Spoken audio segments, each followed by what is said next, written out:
What's going on, y'all? So, last weekend, Tsyzu obliterated Carlos Ocampo, right, in the first round. And everybody is ranting and raving about it. People like, yo, this 28-year-old kid is a lot better than what we thought he was. Tim might be the dude to beat at 154. He might be the guy to dethrone Jermell Charlo. You even got people saying Jermell Charlo is running and shaking in his boots from Tsyzu after that knockout against Carlos Ocampo. Let me just say this.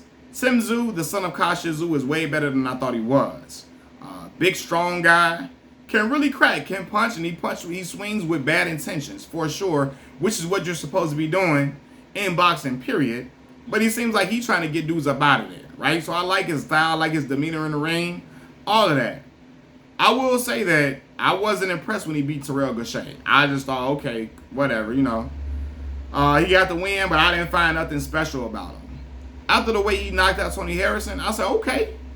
I was a lot more impressed. He's a lot better than what I thought he was after the way he knocked out and handled Tony Harrison, for sure, right? So after seeing that, I'm like, okay, I think this dude is okay. He got some goods on him, right? But with that being said, although I believe he's much better than what I ever thought he was, I don't see him beating Jermell Charlo. I just don't. For those who saying Jermell Charlo is scared, shaking in his boots, Jermell is an undisputed champion, dog. Knock it the fuck off. Jermell fought everybody. He came back and avenged the loss he took against Tony Harrison. Tony Harrison, who was way better than he was fighting Tsyzu. That's not the the Tony Harrison Tsyzu fought is not the same Tony Harrison that fought Jermell. It's not. Okay, he had been knocked out since then. He had been beaten. Tony wasn't the same Tony.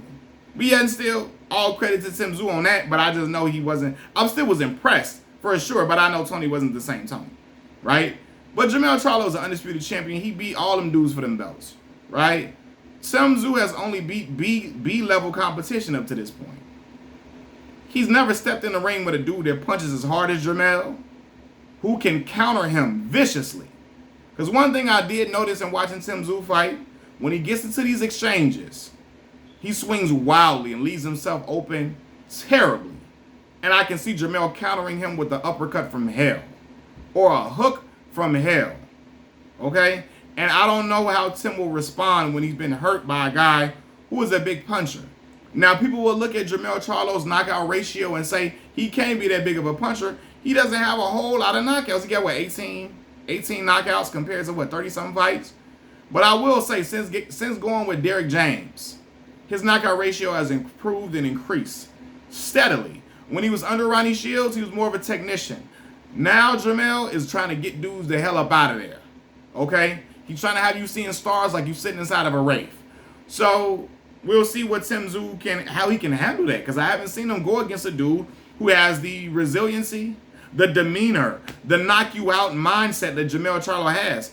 Jermell ain't trying to play no games. He's trying to get you up out of there and he's trying to hunt you down. And Tsyzu might be trying to stalk him too. But I'm going to say you this. Jermell Charlo ain't going to back down from shit in that ring. He going to go for a gusto, and he going to make you go through hell to try to beat him. I'll say this too. Tsyzu, I noticed this too. He's a stiff fighter, man. He's stiff. He's stationary. He stands too straight up, leaving his chin up in the air to be caught with an uppercut. So, I don't know, man. I feel like this. Tsyzu, man, I think he's a good fighter. I just don't think he's world-class enough to beat Jermell Charlo. I think Jermell's something different, and people are underestimating Jermell because they don't like his personality. They don't like his persona. Hell, I got on Jermell ass for cooning before. For eating them butter biscuits like a Sambo, for bootlicking. I got on his head before about that, right? Trying to go and make all these other audiences like him by throwing other black fighters under the bus. Trying to get other fan bases to adore you. Cut that bullshit out. They ain't gonna like you no way, dog. Either they like you or they don't. There's no, like, all this other shit is not going to translate to you getting pay-per-view buys. The same way Shakur Stevenson went out there taking them butter biscuits, calling them, Lomachenko won that fight. He won that fight. All that shit he did, all of that. And them motherfuckers, them fans that was applauding him, man, Shakur, we like you, man. You're going to beat Devin Haney. I bet you that won't translate to more pay-per-view buys for Shakur Stevenson. It won't translate to more viewership for him at all. I guarantee you it won't. They don't fuck with Shakur like that. They just fuck with the fact that he trashing Devin Haney. So, I ain't like when Jamel did that shit to Deontay Wilder. But I'll say this. Jamel in that ring is an animal. Okay, and as good as I think Tsyzu is, I don't think he beats Charlo. I really don't. I think he probably might get stopped by Charlo. I can see him getting knocked out. I also can see him winning on the scorecards, and the Tsyzu fans crying robbery if Charlo wins on the scorecards. Crying robbery up and down, acting a fucking fool. I can see it happening. Okay? But I can see Tim getting knocked out. I'm going to say this too. Errol, Spence, and Terence Crawford will knock Tim out too. Again, Tim leaves himself open way too easily in exchanges. They will counter Tim to death. I see Errol Spence beating up Tim, punishing him for rounds at a time. And I know he fight at 154 and Errol ain't fought at that level. I guarantee you Errol will be stronger at 154 than he is at 147. Okay? And he will give Tsyzu the flux. Beat him from pillar to post. Errol's a better boxer than Jamel. Terence Crawford is a better boxer than Jamel. Right? I can see both them dudes stopping Tsyzu. And they are welterweights. So I can say, you know, as I give praise to Tim. Tim looked very, very good. I don't see Tim as world class, though. He ain't been in there with a dude who's an apex predator. He hasn't. He hasn't been in there with them dudes like that. Errol Spence to come up right now and beat Tsyzu. Terence Crawford to move up right now and beat Tsyzu. They probably will knock him out, stop him, or give him a beating of a lifetime. I guarantee you that. I'm not hating on the Australian kid, and I know he has Asian in him and Russian in him. I know that, but you know, he was born and raised in, I don't know if he's born, but he's raised in Australia. So we can say the Aussie, right? I don't have nothing against the Australian kid, but I just don't see him being world class like y'all see him off of beating Carlos Ocampo. It's the same Carlos Ocampo who got stopped in the first round by Errol Spence. Errol stopped. Ocampo ain't nothing but a damn gatekeeper at this point in his career, man. Ocampo ain't no world class fighter. The best opponent he beat is Tony Harrison. I was impressed by that win, but Tony ain't the same Tony that he was when he fought Jamel, and he always been chinny. So I'll say that. But yeah, man. I don't know. Tony didn't even look like he was trying to go out there and box aggressively the same way he did against Charlo. 4 years ago in 2019. So, and 2018 as well. So I don't know, man. It's just, yeah.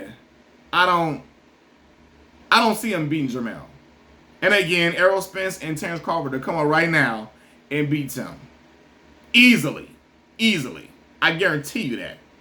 Both of them would. Because Tim don't show me world-class ability. He shows me he's a very good fighter. Not world-class yet. If he beats Jamel, he'll show me world-class. But until then, nah. I don't see him beating Jamel. And again, Terence Crawford and Errol Spence better boxers than Jamel. They'll come up from 147 right now. Punish him. Punish him. And how the Australian fans in dismay, in despair, crying. Because they're going to see it's different levels to opposition. So now to jump him up against above Jamel Charlo running, shaking in his boots. He's scared? Nah, he's scared. Jamel Charlo ain't been scared of no fighter. I've never seen that shit. I seen him face every challenge he had in front of him, head up. Had a close fight with Castaño, knocked Castaño out the last round. I mean, the last fight. When he fought Brian Castaño, that's the best I've ever seen Jamel Charlo fight from round 1 to 12.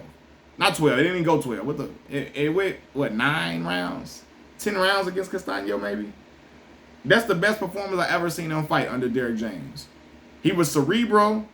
He was strategic. But he was vicious at the same time. Controlled aggression. Smart aggression. Intelligent aggression was what he showed. And it got him the easy victory, man. So I think Jamel will learn from that.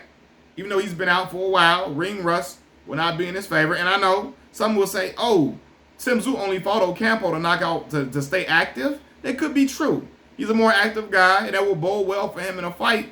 But I still see Jamel Charlo's world-class fighting ability shining bright in that fight and him capitalizing on the mistakes that Tsyzu makes in fighting, leaving himself wide open and swinging wildly in exchanges. I see Jamel capitalizing off of that and countering him and knocking him out horribly. For real, man. And again, if Errol Spence moves up to 154, Terence Crawford move up to 154, the result will be the same. No disrespect to Tsyzu. Machiavelli Mills TV, I'm out. Peace.